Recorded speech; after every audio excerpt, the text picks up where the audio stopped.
Isang mapagpalang hapon po sa ating lahat, lalong-lalo na sa ating mga kapatid sa pananampalataya kay Kristo Jesus, sa ating mga kapatid na Katoliko. Ngayong hapon po ay meron na naman po tayong bagong serye dito po sa Ang Sagot ni Pedro.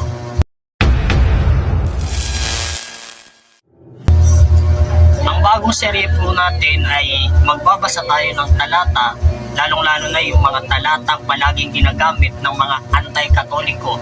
Tapos aangkin nila na sa kanila ito. Atin pong bibigyan ng kasagutan ang mga talata. At sa hapon po ito, ang ating unahing talata na ating bibigyan ng kasagutan tungkol sa mga pag-aangkin ng ibang mga sekta at ibang relihiyon ay yung 16, 18 hanggang 19 ng Mateo. Bali, dalawang talata po ang ating pag-uusapan ngayon na ating bibigyan ng linaw para hindi tayo mautok at hindi tayo madali ng mga tagapangaral na bulaan na gumagamit lang ng Biblia para pagkakitaan, para sa sariling interes at hindi naman tama ang kanilang unawa.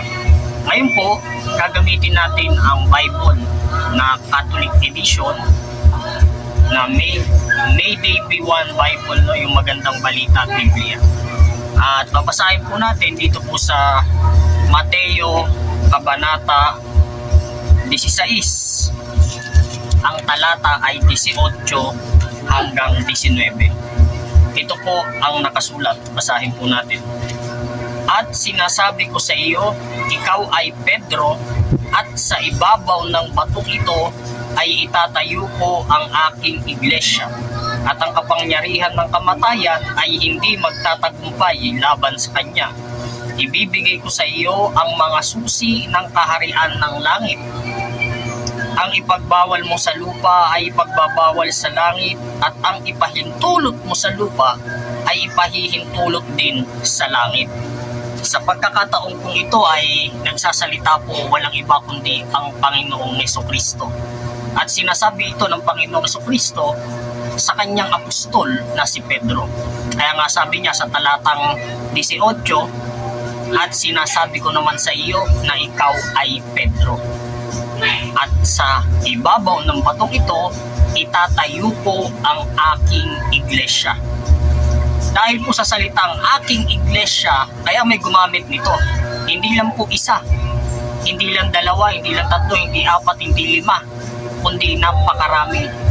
Marami pong tao, maraming grupo ang gumagamit at umaangkin sa talatang ito na sila daw yun dahil yung salitang iglesia. Halimbawa po, si Felix Manalo na isang Pilipino, kinuha niya yung iglesia at nag-conclusion siya na ang proper name ay Iglesia ni Cristo. Kanyang ipinarehistro sa gobyerno ng Pilipinas noong July 27, 1914, at sinabi niya na siya yun. Pero kung bibigyan natin ng tamang pag-aaral ang talata na ating binasa, malalaman po natin na sablay ang pag-aangkin ni Felix Manalo at hindi ito makatotohanan. Ano po ba ang unang punto? Sino po ba ang nagsasalita ayon sa talata? Uulitin po natin. Ang nagsasalita ayon sa talata, walang iba kundi ang Panginoong Jesucristo. Sino po yung kausap ng Panginoong Jesucristo? Kanino niya ito sinasabi? Kay Pedro. Kaya nga sabi niya, at sinasabi ko naman sa iyo na ikaw ay Pedro. Hindi rito kausap si Felix Manalo. Kaya sablay ang claim ni Felix Manalo na sila, na yung iglesyang itinatag niya, yung kanyang ipinarehistro, ang tinutukoy dito. Pangalawang punto, saang lugar ito naganap? Para sa kaalaman po ninyo, naganap po ito sa tinatawag na Cesarea ni Filipo, sa Jerusalem po na lugar. Samantalang yung kay Felix Manalo na iglesia ni Cristo hindi naman nagmula sa Cesarea ni Filipo sa Jerusalem, kundi sa Punta Santa Ana, Maynila. Kaya malabo po, sablay na naman ang claim. Pangatlo, kailan ito itinatag o kailan nangyari ito. Alam naman po natin na ang panahon ng Panginoong Jesucristo, lalong-lalo na itong tagpo ito, ay nangyari noong unang siglo. Eh ang iglesyang itinatag ni Felix Manalo, unang siglo po ba? Hindi. Kundi 1914. Take note, 1914. Libo-libong taon na ang lumipas bago sumulpot ang relihiyong itinatag ni Felix Manalo. Ayun po ano. At ano po pa ang mga punto? Ano pa ba ang mga punto na ating makikita sa Mateo 16:18? Ang sabi ng Panginoong Jesucristo, at sinasabi ko naman sa iyo na ikaw ay Pedro, at sa ibabaw ng batong ito itatayo ko ang aking iglesia, at ang kapangyarihan ng kamatayan ay hindi mananaig laban sa kanya. Ibig sabihin, yung kapangyarihan ng kamatayan walang laban doon sa iglesyang itinatag ng Panginoong Jesucristo. Yung kapangyarihan ng kamatayan hindi mananalo sa iglesyang itinatag ng Panginoong Jesucristo. Pero ano ba ang turo ni Felix Manalo?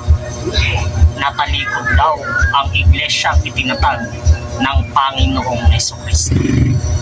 Kaya sablay po ang pag-aangkin ni Felix Manalo, sapagkat kanyang sinasabi na pananaigan ang iglesyang itinatag ni Kristo dahil ito ay matatalikod.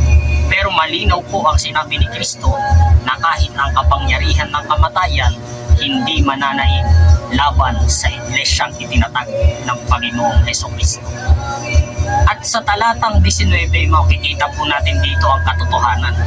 Sabi po doon, at ibibigay ko sa iyo ang mga susi ng kaharian ng langit. Kanina binigay? Kay Felix Manalo ba? Hindi po, ibinigay kay Pedro. Si San Pedro yung kausap. Sabi ni Kristo, at ibibigay ko sa iyo ang mga susi ng kaharian ng langit. Anumang ipagbawal mo sa lupa, ipagbabawal sa langit. Anumang ipahintulot mo sa lupa, ipahihintulot din naman sa langit. Kaya mga kaibigan, mga kapatid sa pananampalataya, sa mga kapatid nating Katoliko, ang ating simbahan ay may taglay na kapangyarihan na magpahintulot at magbawal dito sa lupa. Dahil tayong mga Katoliko, ang simbahang Katoliko ang binabanggit sa talata nung sabihin ng Panginoong Jesucristo na aking iglesia. Eh bakit? Saan ba nagmula ang simbahang Katoliko? Sa Jerusalem. Kailan nagsimula ang simbahang Katoliko? Unang siglo o in 33 AD. Almost 2,000 years ago na ang nakalilipas. Sino ang ating unang Santo Papa? Si San Pedro, nakausap ng Panginoong Jesucristo doon sa Mateo 16:18 na pagkasabi ng Panginoong Jesucristo, at sinasabi ko naman sa iyo na ikaw ay Pedro. Yan po ang ating unang Santo Papa. Kaya sino yung founder natin? Si Kristo, na siyang nagbigay kay Apostol Pedro na ating unang Santo Papa ng mga susi ng kaharian ng langit. Kaya malinaw po ayon sa ating aral. Kaya tayong mga Katoliko, meron tayong tinatawag na magisterium. Ang ibig sabihin nito, ito yung kapangyarihan ng simbahan na magpahintulot at magbawal dito sa lupa. Kaya hindi tayo Bible alone. Kaya kung ikiklaim ito ni Felix Manalo na sila ang iglesyang binabanggit dito, na sila ang iglesyang tinatag ni Kristo, eh dapat hindi sila Bible alone.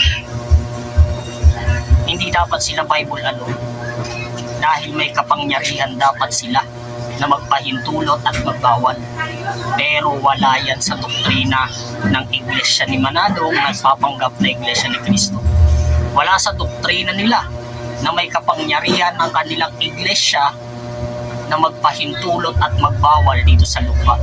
Eh para pamalian ako ng mga makakakitang INC, yung mga INC ni Manalo na makakarinig, makakapanood ng video ito, pamalian nyo yung sinabi ko na wala kayong doktrina na ang inyong iglesia ay may kapangyarihang magpahintulot at magbawal. Patunayan yung mali ako. Sumitas kayo ng official document ninyo na nagsasabing ang iglesia ninyo ay ay mayroong kapangyarihang magpahintulot at magbawal. Ayan ang hamon ko sa inyo. Huwag kayong magsasabi na, uy, mali naman yung sinasabi mo. Kapag magsabi ka na mali ako, dapat meron kang patunay. Dahil kapag wala kang patunay, nagpipintang ka. Bawal yan. Labag niya sa 10 utos sa Exodo 20:16. Kaya, huwag kang sasaksi ng walang katotohanan laban sa iyong kapwa.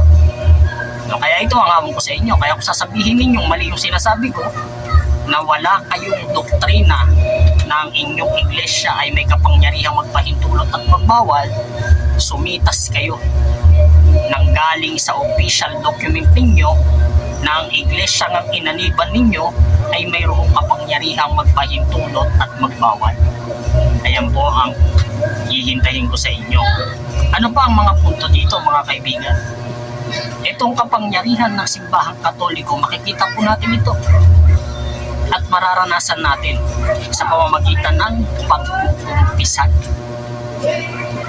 Kita niyo po, ang kapangyarihan ng simbahang Katoliko ay nakapagpapatawad ng kasalanan.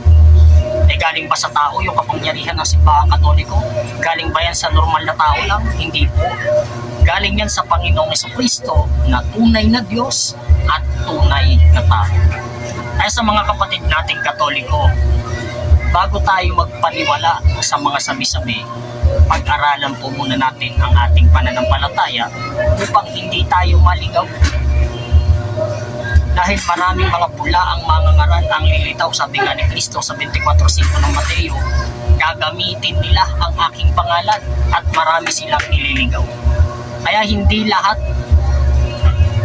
ng mga relihiyong nagpapakilala na ginagamit ang pangalan ni Kristo ay tunay. Hindi po. Hindi porke nagbabahagi yan ng patungkol kay Kristo, tunay na siya. Hindi po. Tayong mga Katoliko, hindi tayo basta lang gumagamit ng pangalan ni Kristo. Hindi tayo basta gumagamit lamang.